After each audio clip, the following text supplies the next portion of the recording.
another biggest mistake. Well, approximately 40% goes to the fuel. So we are at 32 plus 40, 72% already out.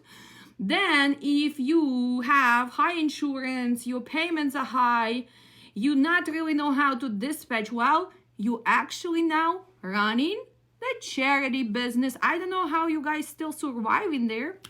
Maybe you are putting stuff on credit cards. Maybe you running around and borrowing money to survive. Because if you're not really driving yourself and you have a bunch of drivers and you have a new equipment, and if you actually just averaging whatever is national average right now, let's just go back. Let me check right now because we are almost done with January, right? So let's see what they're gonna give us for trend lines. So let's go back. Let's talk for driving, reefer, and flatbed. Okay, so 214 for driving, 247 for flatbed, and 257 for reefer. This is a national average, but again, that's if you know what you're doing. Most of you are not hitting that average for the whole miles. You are way lower. So if you really calculate and you really good with numbers, some of you need to make a rough decision. Maybe you need to go back and just be a driver somewhere else where the people can dispatch you. Maybe it's a bigger mega carrier and they have some lanes which pay better. Maybe for some of you, there's a time to just go back and be a driver. And maybe for some of you, this is a time to simply file the bankruptcy and maybe start all over a little bit later. I don't want to sound mean, but those decisions are not easy to make. Lots of people got to trucking in the last year and a half, 2 years, without having a clue how this industry works. They were watching all the YouTubers, they were watching all the other people getting the trucks and telling how much they're making. But remember, a lot of people not telling the truth.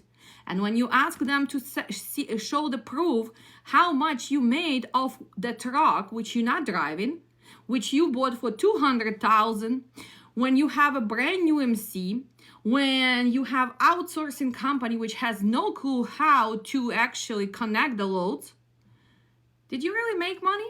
Let's be honest. Just be honest with me. Did you make money? No, you didn't. But did you share that information with people around you? No, because people keep lying.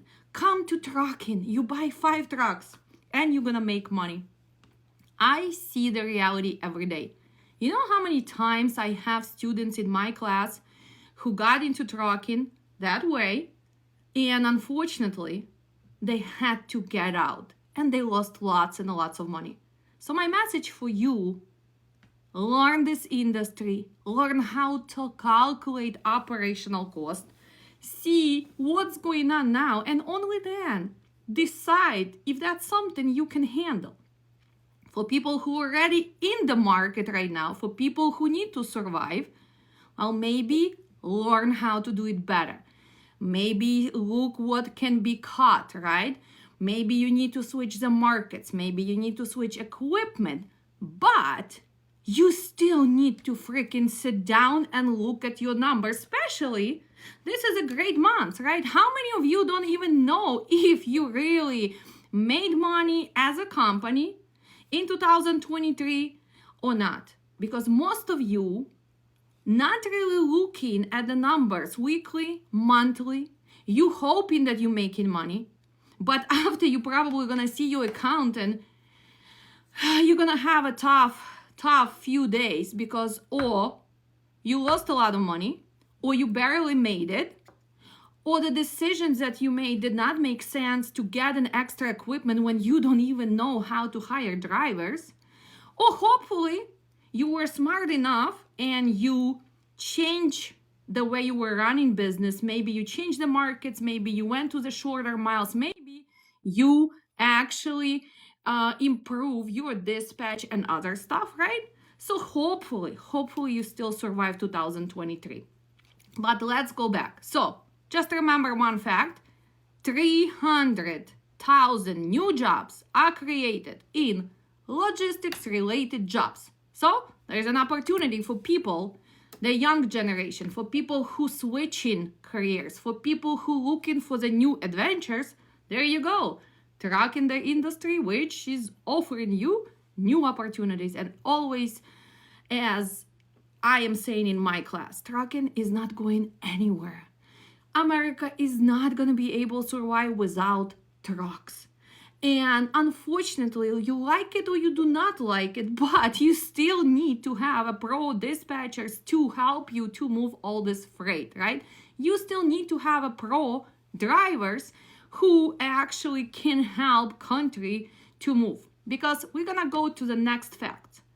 And we're gonna say that driver benefits, if you work for the bigger companies, if you have any healthcare, anything else, well, it's gonna cost company 8% of the cost. Also, the North American market is estimated to be worth $1.5 trillion in 2024. So look at this. We finished 2023 with 940 trillions, and we are actually still gonna increase it. And here is the question. But if this number is increasing, why the hell market is not paying, right? Kind of logical question. Well, because simply we have supply and demand, and we have overcapacity of the trucks and people who jump into the truck. And remember, 476,000 trucks were bought in 2023. And we're going to go through the numbers, how many new companies.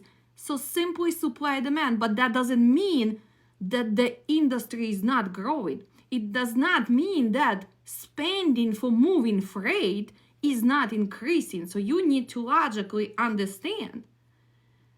So if we've been in logistics, if you and me own trucking company, if you a truck driver or dispatcher, how the hell can we change that? That the money spent on the freight movement actually improve that market.